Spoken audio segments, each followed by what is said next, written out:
guys, it's Melanie. Welcome back to my channel, I Heart Stitching. Today I'm going to talk to you a little bit about common crochet mistakes, some frequently asked questions that I get, and at the end of the video I'm going to give you some tips for beginners. Okay, so one of the biggest questions that I get, and if you're having any problems, any questions, leave comments below the videos. I do try my best to reply to every single comment. You can also send me an email or you can send me a message through Facebook, and I get a lot of questions on things that are kind of going wrong or having me take a look at things that maybe aren't looking quite right. So one of the things that I always see is tension issues, and tension is just one of those things. I'm going to be flat out honest with you.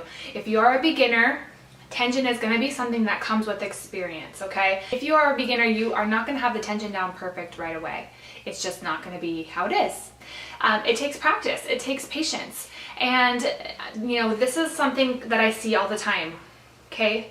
So here's the foundation chain down here, and this is all the same stitches, but as I went along, I made my stitches get looser, so then it starts to curl. Okay, it's not going to be straight. You know, if this was the beginning of a blanket, this would be a mess. This would not, you know, this would not be looking like it should be.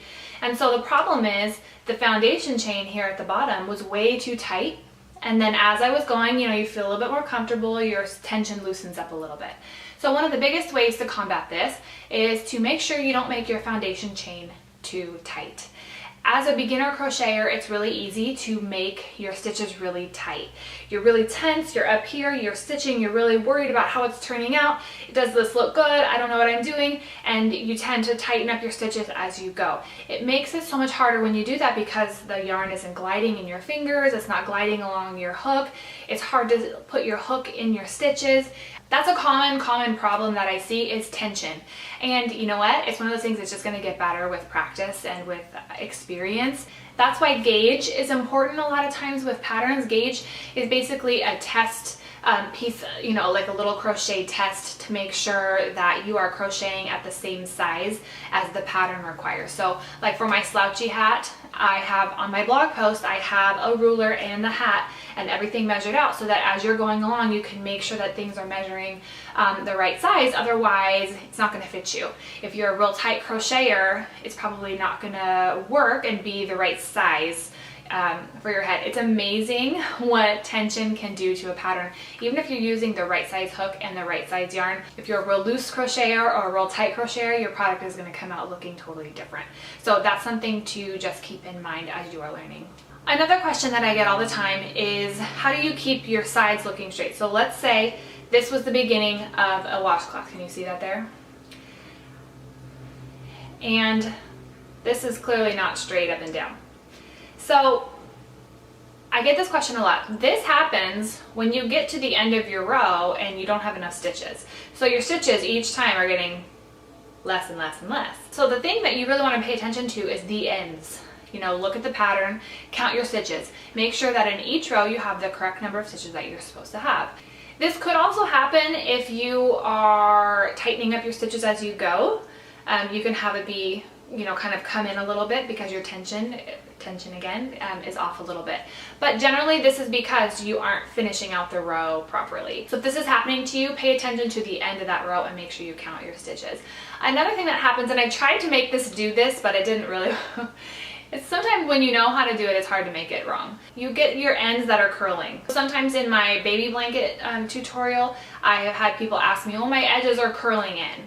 And if your edges kind of are like curling up like here on the corners, that's because of your tension. You are a little bit tight on those corners and they're kind of rolling in. Sometimes that happens. I see crochet blankets that are curling a little bit on the corners. It's not a big deal. I think one thing to keep in mind when you're making handmade products is that that's just it, they're handmade. They have all these quirks and all these little details that were made by an actual person. They weren't made by a machine, and I think that that's a really endearing quality of handmade. Obviously you want your product to function properly. You don't want it to look terrible, but if there are little mistakes here and there in your project, what I do is I just move forward. If I make a little mistake, okay, you know what? Now I know for next time, I'm going to just move forward. I'm going to finish my project. And now I've gained that much more experience and that much more practice. If I just keep tearing things out and starting all over again, you are gonna just feel defeated. You're gonna feel like you can't finish anything. It's not really good for the psychology of making things. You wanna put your time in and to make something. Even if it's a little bit imperfect, that's just part of the learning process. If you're one who just keeps ripping stuff out and ripping stuff out, you know, that perfectionism needs to chill out a little bit. I'm just telling you right now, the first couple crochet projects that you do are not going to be perfect, okay? I'm just telling you right now, they're not going to be perfect, and that's okay. That's good. That's part of the learning process. That's part of getting your brain to kind of like expand a little bit and to just really reach and learn new things. So don't freak out. Here's the other thing that I get a lot. I'm going to kind of move into some tips for beginners. I just want to remind you guys, I am pretty much self-taught on crochet. I took one little class, it was about an hour-long class at Joann Fabrics, and we learned how to crochet, and I pretty much left the class feeling like I still don't know what I'm doing. So I practiced a lot, I bought a lot of patterns, I made a lot of stuff that looked really bad. I just practiced and I knew that I could do it. I knew that I wanted to, and I just kept working toward it. If you keep telling yourself that you can't do it, you don't really think that you can, it's hard, I feel like giving up, then you're not going to be able to do it. You got to have a little bit of that tenacity to be like, oh, I can do this. You can do this. Let me tell you, you can do it.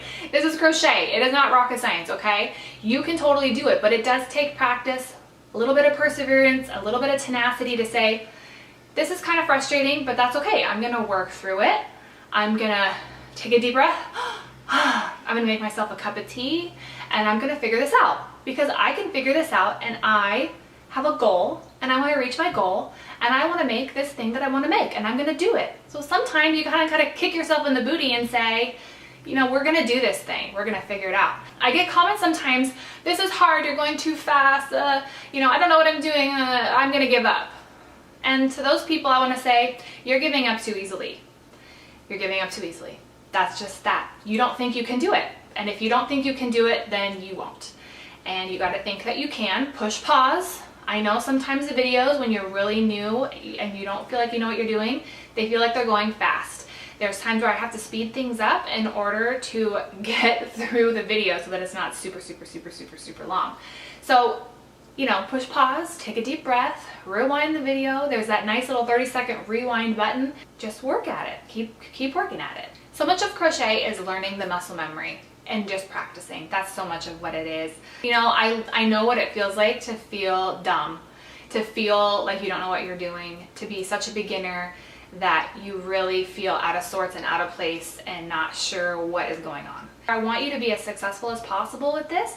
I want you to learn. I want all of you to be able to take these skills that you're learning and make beautiful things for yourself and your family. That is my goal. That's my goal. And so I love trying to help you out. And I also love hearing what you guys are doing and how my videos have helped you.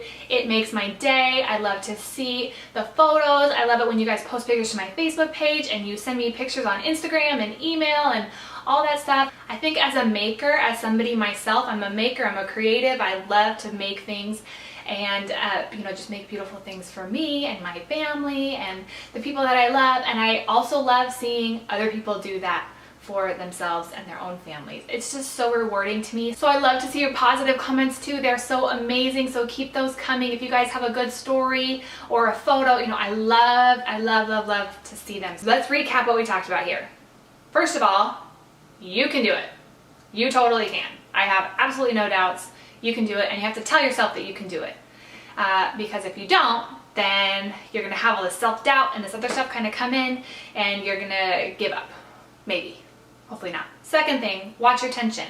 Don't make that foundation chain too tight. Don't make it too loose. And some of this is gonna be with experience, but if you feel like you made your foundation chain and you're like, yikes, those are tiny little stitches, I think maybe I should redo that. That's the perfect time to redo something because you're just getting started. So the third thing, relax, okay? Just chill. Chill out. I'm serious. Chill out, because crocheters are like this. And I was the same way, okay? So you're like this and you're crocheting and you're like, and you're, you know, tight. The tension is so tight and your shoulders are so tight, and it's just like, chill out, you know, take a deep breath, make yourself a cup of tea or some hot chocolate, put a movie on, and just sit down and figure it out. And your stitches will probably turn out a lot better too when you kind of relax a little bit. Fourth thing now, I guess. Fourth thing, don't forget to hit the pause button, rewind, ask for help, pick beginner-friendly projects. And when I say beginner-friendly on my videos, beginner-friendly doesn't necessarily mean for your very first project. I do have one video that does specifically say that, but beginner-friendly means for, you know, someone who's made just a few projects. A beginner is probably somebody who has made less than 10 projects. Okay guys, wrapping it up, don't forget to leave me comments, give me thumbs up. That's the best way that you guys can support this channel. Subscribe. I'm gonna put a link down below to my blog, iheartstitching.com, and I'm gonna take some photos of those common crochet mistakes, the examples that I did, and put those up on the blog, and I'll kind of write out everything that I just said in blog format. So if you would like to read it, then you can do that as well. I love to see your pictures. Tag me on Instagram at Melanie K. Ham or Facebook. All those links will be below. I won't bore you with all of those URLs, but I love to see what you guys are doing. I hope that this was encouraging. I hope that this was helpful. Don't forget that you guys can totally do it. You can. I will help you. It's so awesome to be a maker and a creative and spreading that beauty within your family and within your home. It's just so awesome. So I hope that this encourages you to do that some more. Thank you so much for watching, and I will see you in the next video. Bye.